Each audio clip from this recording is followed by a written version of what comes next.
Christine Gritman, and this is Social. Every single week, I do this show where I talk to smart friends about different topics relating to social media, digital marketing, small business, all that jazz. And I'm actually having trouble getting our guest on at the moment, so we are going to be just a moment while I sort that out. But in the meantime, I wanted to let you know who it is. So it is Tosin Ajibade, and I'm going to make sure that I pronounce her name right when she's on. And so she's in Nigeria, and she actually created an incredible lifestyle brand called Olori Supergal. And so a big part of her growth of this brand was, of course, through social media. She is a lifestyle influencer. I am trying to get a hold of her on Skype right now. But in the meantime, I'm going to tell you a little bit about how she built her company based on her book. Her first book is this one, which is named after her company, Olori Supergal. And she also has a new book coming out, Influencer Blueprint. And I have to say, for those of you who are fellow fans and friends of Chris Strub, he actually wrote the intro to her new book, Influencer Blueprint. So again, for those of you who are just joining us, we are trying to get hold of Tosin, and just bear with us for a moment. This is one of the problems with Skype, so we will see how this goes. But in the meantime, so Olori Supergal is a... just a moment. It appears I can join her through this link, so I am going to go there. Technology, folks, technology. Anyway, so Tosin actually grew Olori Supergal from a blog, and it's an entertainment-focused blog, but she has spun it out into a more comprehensive lifestyle brand. Ton of visitors to that site every single day. It is one of the most popular sites in Nigeria, and she also has spun it out to a podcast. She's done a ton of video. And so it really is a very comprehensive brand. Okay, so I think we've actually got her now. We've got her. Okay, so I'm going to be bringing her in, everyone. Tosin, we're already live, so I'm going to bring you in now. Yes, here we are. Hello, welcome. How are you doing today? I am very well. How are you doing? I am doing well. I'm glad you're on. I actually started the show with a little bit of a... Thank you for having me. Thank you for being on. So I was just telling everybody about your brand, Olori Supergal, and so I'd love you to talk us through sort of how you built that brand to be so much more than a blog. It's a full lifestyle brand with all sorts of components to it now. And you also have your new book coming out, Influencer Blueprint. So, which I'm sure covers a lot of what we're hoping to hear about today. So welcome. Thank you. Thank you so much. So I guess tell us about how you started Olori Supergal. Like, what had you been doing before, and what was it when it first got going? Awesome. All right. Thank you, Christine, for having me. So nice, and it's a pleasure seeing you again. Yes, we met at Social Media Marketing World a couple years ago. That's how I got your book. Yeah. Yes. Awesome. So I started Olori Supergal in 2010. It was a blog which I started in 2010, and it was a site also that I had because I was working as a journalist in a company, and I was also working as a web manager. So when I started Olori Supergal, it was something that I loved doing. Okay, so what do I really love to do? Share information on social media. Talk about things that are trending or what people are talking about on social media, and that was how the brand started. So when it all started, it was not something that I intended to do because I had a 9-to-5. But as things went by, 2012, I then switched it up a little bit, registered the .com, olorisupergal.com, and then also dived into social media promotions and marketing. So the brand now is over 10 years, and I decided to write a book about my journey, which is Olori Supergal from social misfit to social media hero. And the book actually entails everything you need to know about the brand, because people have asked over the years, how did you come about the name? What do you do exactly? How did you do it? How did you start? And for me, you wouldn't get all the information online. So I decided to just put everything in a book for people to have access to me, and also have access to what I have built, how I started, and how everything has been all over the years. Now, you mentioned that you were a journalist. A lot of us in social media actually got started in journalism. It's really so relevant. Now, in journalism, were you specifically an entertainment or lifestyle journalist, or was that totally separate from what you covered on your blog? Okay, so as a journalist, I usually write about entertainment stories. So here in Nigeria, the entertainment industry is really big. I would cover events and cover the red carpets, while my colleague would cover the main concert area or something. So it was basically about the entertainment industry. Mm-hmm. So I love the industry so much. I'm talking about the artists, talking about a lot of celebrities, who would grace the red carpet in glamorous outfits and all of that. So I worked as an entertainment writer that I always report for the newspaper. That must have given you some great access too, to cover things that you would then be able to also cover for yourself on the blog. Oh, yes, it did, because it gave me access to celebrities. So on a normal day, while you're on the job, you're not allowed to go beyond your job. Mm-hmm. For instance, you're not allowed to have personal contact with the celebrities or take a picture or do anything with them. But for me, I was able to put myself together and then focus on the job. So when I started my business fully, it then gave me more credibility in the industry, because people knew where I started from. They knew where I was coming from, so they gave me more audience and gave me more access to them. So it's actually opened doors for me in the industry. That makes a lot of sense. And you had that credibility as a journalist, as having covered these things in a professional capacity, so that when you actually built your own site, it had that professional credibility. So when you first started building your own site, how did you ramp up awareness of it and get those views up? It was difficult. I wouldn't lie to you, because when I started, it was very different. Coming online. Yeah, 2010 was a long time ago in internet years. It was a long time ago. I usually use Digit. I don't know if you can remember some of the social media platforms. Yeah, Instagram didn't exist yet, right? So Digit. I wasn't actually on Digit, but yeah, that was a thing. It's been a long time coming. So I would usually use some of these platforms to promote the blog.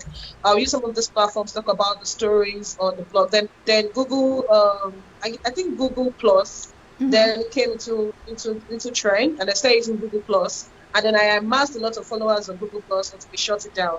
So Google Plus actually helped with the SEO ranking of the blog. And you know how it is when you publish on the website, your keywords is very important, mm-hmm. your key tags, your SEO is also important. So imagine it online, and then also using Google Plus to also promote the blog also helped. And then word of mouth basically helped in my industry, because where I'm from, people would always like reference. So I got most of the jobs that I got were basically from referrals. Someone would then refer me to this person, and someone would refer someone to me based on integrity, which is very important in the industry, and trust when it comes to handling some of these clients. So I got most of the jobs that I got are basically from referrals, and for visibility for the blog, basically online, a lot of online campaigns, and then also word of mouth were helped in the process. How did you learn how to do things like SEO and online campaigns? Had you already done that as part of your job, or did you have to basically self-educate? I actually had to self-educate, because for everything that I know today, when it comes to blogging, it's all self-taught. So I studied accounting in school. I'm supposed to be a professional accountant, a chartered accountant. Yep. But right now, I'm more into social media works and the rest of them. So everything that I know today is self-taught, which is the reason why I flew myself to San Diego for Social Media Marketing World, because it's the biggest event globally. And if you want to stay ahead in your industry, you need to be where the dons are, where the big people are. So I had to plan, for myself to come down to San Diego to meet, people like you and every other person that I met over the past years. So it's something that I had to teach myself. I didn't know what a blog was when I was to start a blog. I didn't even know what a blog was. I had to read about it. Started from Blogspot, then had to learn HTML, had to learn SEO, had to learn a lot of things. Wow. So I believe that for anyone who is watching, it all depends on how much passion you have for the job you want to do. I feel aside from having it as a passion, the profit was not there at first, so it was frustrating. It was frustrating that there were lots of challenges in the process, but at the end of the day, profits came. So it all boils down to showing the passion that you have and the love that you have for your job. Basically. And that brings me to actually the next thing I was going to ask about, because of course at the beginning, any sort of online venture generally doesn't make money yet. And you actually mentioned the jobs that you got from it and things like that. So how did you start being able to monetize Olori Supergal? Okay, so at first when I started, there was no blueprint, there was no guide, I didn't have a mentor, there was really nobody to run to. So yeah, it was very new. I literally used to ask questions on Twitter. Then Twitter was 140 characters, and there was no GIF, there was no picture or links or anything. It was just text. Yes. And then I would ask questions from on my timeline, and people would then respond to me. So I learned different things at different times. I was just putting things together. And when it came to monetization, I also needed to learn how to use Google AdSense. So for most people, they would say, "Oh, I want to make money and I want to join Google AdSense." It's not all about joining Google AdSense. It's all about reading about their policies, because there are a lot of things they don't even allow. They don't allow nude. They don't allow a lot of things. So you need to understand that. You need to understand your policy before you sign up and then before your page is being monetized. So I had to learn all of that. And once I understood what their policies were, and then, joined Google AdSense. So I was making money off Google AdSense. I remember when I got my first check, it was unbelievable. I mean, they actually delivered the check to my address here in Nigeria. I thought it was a lie. I thought it was a joke, but it was real. And then I had to flaunt the check. I was like, oh my God, I made money from Google AdSense. Yeah, so it was something that I didn't believe at first, but at the end of the day, I started enjoying it. Then offline, I usually make money off direct ads from agencies here in Nigeria. So they would send us direct ads to post on the website, on the letterboard, or the sidebar. And then social media came into the process. That was 2011-12. And then we started using social media again to promote and push brands online. So those are some of the ways that I monetize the platform online. So a lot of that is ad-based revenue. That makes sense. Yes. So let's talk about how you used social media to build your influence online, both for Olori Supergal and also for yourself. How did that process go? Did you build it for the brand first and then yourself, or yourself first? How did that influence building go? Okay, so for the social media influence, I started with the brand, and when I started the brand Olori Supergal, I didn't know anything about it. So I used the starting point of this business to build the brand. Like, I was really into it until I got to know about personal branding in 2014, and then I started separating myself from the main business. So when I started my personal handle, it was in 2014, and then but when I started my business handle, it was 2010. So I did a lot of work, rebranding, putting everything all together, the websites, getting contributors, to join me and all. So, but I mean, during the whole process, people began to know about the name. They really liked the name. Oh, what's this all about? What do you do? And like I said, in my industry, brands love to work with people they can trust. Yes. Brands love to work with people that you need to have integrity. I'll keep saying this, not just because we are here, but it's something that you need to add to your business. Integrity when it comes to work, delivery, trust, speed is also important, because some of the time we work with real-time reporting. also here. So 2015, 2016, my personal brand and my business brand were both working together for me. So sometimes I would get jobs based on my personal brand, and I'll get jobs based on my business brand. So along the line, I've worked with multinationals here in Nigeria and outside Nigeria. I mean, I've worked with Samsung, Nokia, the rest of them. I mean, different brands in different industries, basically. So, and in this business, referral is one of the biggest things that can actually move your business. So I think that is one of the major things that have worked for me, not just for the brand, but also for the personal brand. People referring not just because they know you, but because they know you can actually deliver the job. So having to work with brands like South African Tourism, when it comes to tourism here, I've worked with them for the past. I'm actually still working with them, so I've been with them since 2015. So it's actually an amazing journey to see that brands are not just interested in brands, but they're also interested in the person. So once you can marry the two together, it becomes an interesting journey. And again, once you know what to do when it comes to delivering your job, it's actually sweet business. Money comes in, and I mean everybody wins at the end of the day. And what does that tend to be in terms of the delivery? Is it more a matter of, is it sales that come from content? Is it views? How does that really work? How does influencer work really work in that way?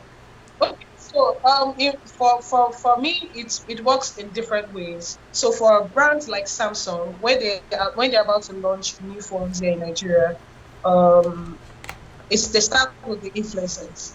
So they give us the phone first before the phone gets to the market. So what they want us to do is for us to have access to the phone, use the phone, and also talk about it. And that will also increase their sales here in Nigeria. So I've been working with Samsung Nigeria for the past 8 years, and I've been getting free phones since I think S4. Nice. S4 was my first free phone, and I have the S10. So they actually placed influencers on the Note series and on the Galaxy series. So I'm actually on the Galaxy series. So I've been using free phones for the past 8 years from Samsung Nigeria. And why is this? Number one, the ROI, the KPIs are very important. They want to see return in investments when they give you their mobile devices. The reviews that you tell your followers, they want to see it. The engagements, they want to see it. And this is what we give our followers. So if anybody needs to know anything about Samsung devices, they know that Supergal is actually one of the first set of people who would actually get the phone and also tell them what the phone is all about. So in my business career, basically, it's not because it's not really because I have to be biased about it, but I actually need to tell you the truth, when it comes to reviewing the phone itself. So a lot of brands actually trust you by giving you their brand to talk about, and also in the process, they get sales in the process. Awareness also comes into play. The social media platforms also increases. Engagement and talkability on social media also increases. So this is usually quarterly campaigns that we run throughout the year, and it's been an amazing journey with brands like Samsung and other businesses I've worked. Now, you've been in influencer marketing since before it was really that widespread. I mean, 8 years is a long time. So how have you seen a change has there been a change in the way that brands are using influencer marketing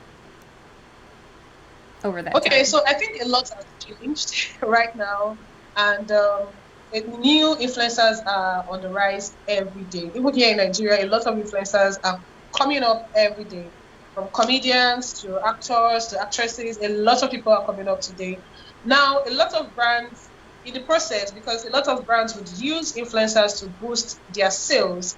Now, a lot of SMEs, entrepreneurs, small business owners are now learning to be their own influencers. So now this is where the game is changing, because a lot of them are not seeing maybe change or in their businesses or change in sales when they pay an influencer to do the job for them. So what most of those people have done is they've actually learned the art of selling the business by themselves and being their own influencers for their own businesses. So they rather put the money together and do like a Facebook ad or Instagram ad or Google ads, and again still do the whole promotion, than pay an influencer or a celebrity that will do the whole promotion and they might not even get that sales. So a lot is changing right now. We can't blame anything because it's called trends. You also need to involve your industry. What happened in 2010, 2012 cannot happen in 2020. And guess Yeah. what? A lot of people are now vloggers, YouTubers, bloggers. A lot of people are now podcasters. A lot of people are actually learning the art of using email lists to gain customers and also use the same list to sell products and services to them. So the whole game is changing. And I believe that for influencer marketing in 2020, it's all about community. It's no longer about that personal brand. It's all about community. How do you engage with your community? What do you call them? Do you call them family? Do you call them tribe? Do you call them a force or an army? So how long has it taken you to even amass your community? What information do you feed your community? What information do you give to them? What energy do you give to them? So when it comes to your products, they are willing to buy from you immediately because they believe you, they trust you. You've actually helped them in the process of building their careers. So I feel that in 2020, communities are actually becoming the influencer marketing or taking over the influencer marketing space, than what it used to be, 8 years ago. That makes sense. And I love what you said about how it really has shifted from being, it used to be an influencer, that market wasn't so crowded. So it could be just a person who people like, following them. And now you're saying it has to be, because there's influencers in so many places using things in so many different ways, including affiliate marketing. You really have to have built up a community of trust. It's not enough to just be someone who's fun to follow. You have to have shown people that they can trust what you're vouching for. How do you split? As you said, you have your personal brand influence, and then you have also Olori Supergal influence. How do you separate out if an opportunity comes your way? How, what opportunities go to Olori Supergal and what opportunities go to your personal brand? Okay, so it's okay. So like I said, when I didn't know anything about personal branding until 2014, Yeah. and that also helped me in the process because I would love to do so many things on Olori Supergirl brand, but just because I really did not want to put my face out there, I would move back into my shell. But right now, I have that freedom to do what I need to do on my personal page. So, for instance, I love to travel. I love to meet people. I love several things. I can't be doing that on the business page. So now the personal page actually allows me to express myself and express the person and the type of person that I am. So sometimes when jobs comes to the table, we have to look at it. Okay, this brand needs the personal account, or this brand needs the business account. Then we move it. But because of name and then influence, and then because of the popularity, they would prefer the business page. Oh, we want to use Olori Supergirl for this campaign. How much is it going to cost? What is it going to take? And if it's the personal account, they will just tell me what they need to do and then how long it's going to take. So I've been able to know which advert goes to Olori Supergirl and which one comes to me when it comes to my personal brand. And at the end of the day, it's still like marrying the two together because it's not really easy. It's, managing two separate accounts just because we need to, push the brand out there. And also it's been interesting, managing and then also focusing on which advert goes to which particular page. Yeah, absolutely. So you mentioned before about the importance of building up a community. You've sort of built up two communities, so I imagine there's a lot of overlap in between them. If someone wants to start building a community, not someone who just wants the brief shot of influencer fame and money, someone who's actually interested in doing this properly, like you have, and building a brand with staying power, what are some ways someone can start building that community online with social media? Okay, so I feel what people need to know is what can I give to my community? It's about What is giving. it that, or maybe you should ask, yeah. So what is it that my community needs from me? So sometimes I also like one thing I learned on the job is do not do the things that are of interest of you or to you. Do the things that people do. I mean, listen to your audience. So this is when audience building comes into play. This is when listening comes into play, which is one of the social tools that you need to know as a social media manager or digital media manager. So you need to be able to listen to your audience. What do they want? What do they want to hear from you? Is it about influencing? Is it about using YouTube algorithm or knowing how to use YouTube? Is it about knowing how to blog, about SEO or anything? So you need to be able to listen to them. Once you know that you can carry or you can actually build or create something for them, then you are good to go. And as long as you have that staying power in the social media space, it's something that you can actually do. Create a page or create a mailing list where you can actually divert your audience to. From the mailing list, you send them emails maybe once or twice a week, engage with them. Make sure you also get feedback from them so that you don't get lost in the process. Sometimes when I do my work, I do them quarterly, like Q1, Q2, Q3, Q4. Yeah. And the reason is because I need to know what the audience wants to hear from me. It's not about what I want to give them. So if I'm pushing a certain narrative to them and they're not really vibing with me, I need to be able to understand what they need to know. So lately, we all know that there are a lot of tools that can actually do jobs that would usually pay for. I was about to ask, actually, how do you find out what it is that they want to begin with? And today, there are lots of classes on Canva, how to use Canva. Now, Canva is also, I love Canva so much. I love InShot. And I love the way Canva is just listening. It's so amazing that they listen. They're very on trend. Yes. And I remember when Instagram launched IGTV and we needed to create a cover for IGTV. I sent a tweet. I tagged Canva on Twitter about IGTV covers and they were like, oh yes, we'll listen. And Louisa signed on that tweet. So it shows that they are listening because it's not just about creating a platform or a free tool where people can actually create images or posters for social media. It's also listening to them and also knowing what they need. So I'm using Canva as an example here because actually make it work much more easier for a lot of people. Like for me, I create ebooks, I create a lot of products using Canva. Now you can even save using animation or saving it as a movie. You can use Canva to create create ebooks and a lot of things for yourself, for your company. So it actually makes work much more easier compared to 10 years ago or 15 years ago, where you'd have to pay a graphic designer to do all of this for you. So why am I saying all of this? A lot of people in communities don't even know how to use Canva. So this gives you an opportunity to teach them how to use Canva. This gives them an opportunity for you to teach them how to use InShot. So I talked about InShot on my IGTV, on my personal page. And my personal friend sent me a DM saying she never knew how to use InShot. I was shocked. So sometimes when we think that people don't know how to use certain tools, it's actually a mistake until we talk about it and then also teach them. So I feel that creating communities would actually help you know what your audience needs and how you can also come true for them. I love that. And how do you let people know that you exist? Because that's the thing. It's one thing to respond to a need that's there and provide value. But if someone doesn't know that your account exists to go to for that value, you're not going to get the views. So how do you get people in? Okay, for me, I'll use myself as an example because you're talking about the brand and all. And for us here in Nigeria, we like freebies, giveaways. A lot of people love giveaways. Yes. So we use we use giveaways to draw people in.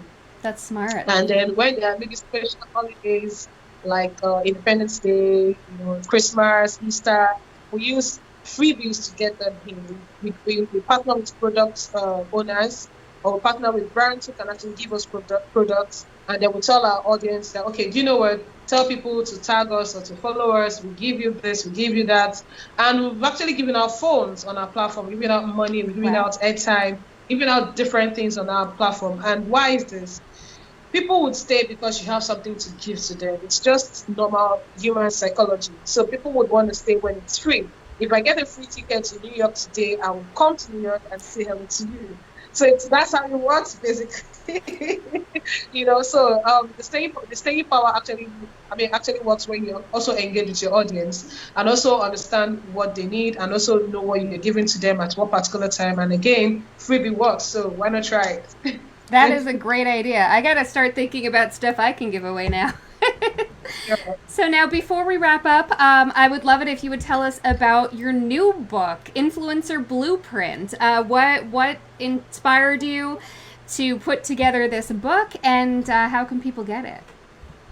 Oh yeah. So the book is here, and what really inspired me to write the second book about influencer blueprint is because, like I said, a lot of influencers are on the rise every day.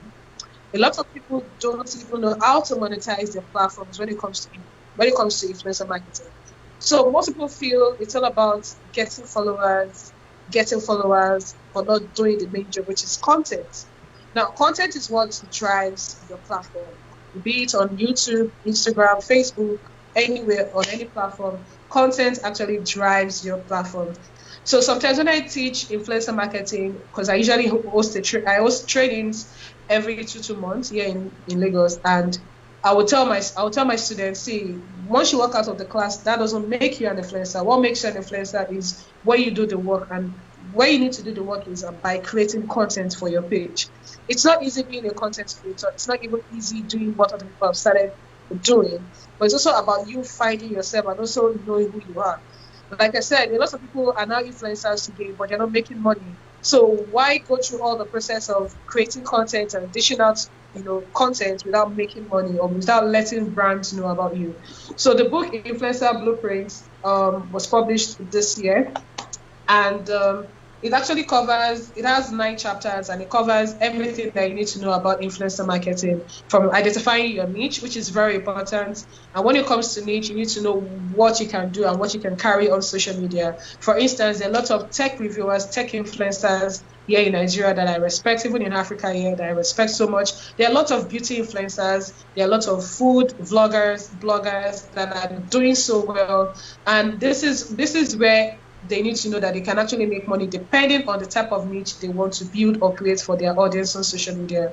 So aside from identifying your niche, you also need to know how to, build your audience. Audience building is very important. Content creation is important. Monetization, which is the main reason why we are all on social media. We need to make our money. How can brands find you? Positioning, which is very important. How can you position yourself as an influencer on social media?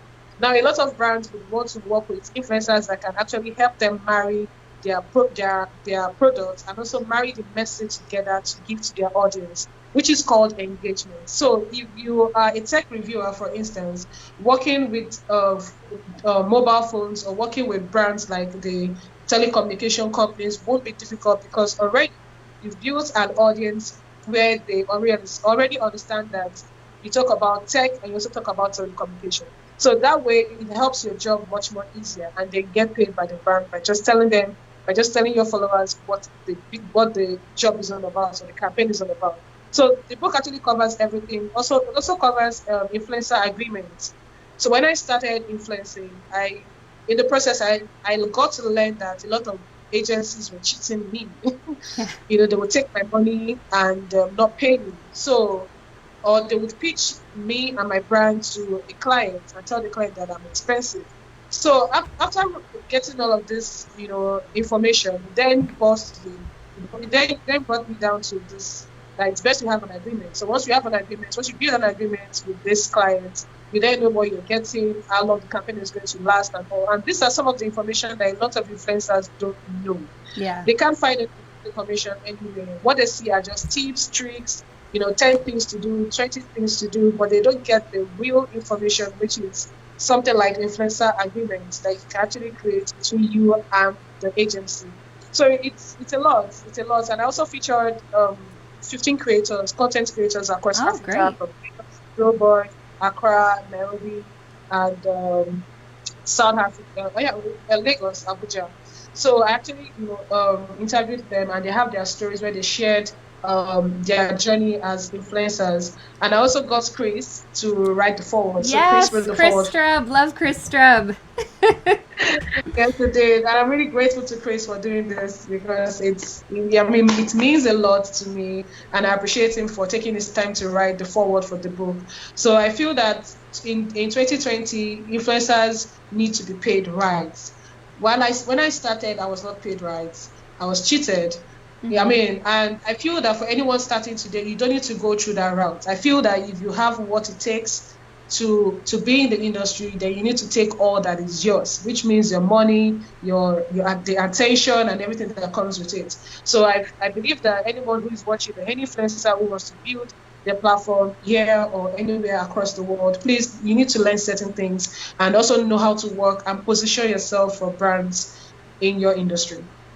Absolutely. That's fantastic because so many people think that being an influencer is just pretty pictures and having a lot of followers. And this is a business if you want to do it properly. So thank you so much for helping pave the way for people who want it to have actual longevity, who don't want to be a flash in the pan, and who don't want to get taken advantage of.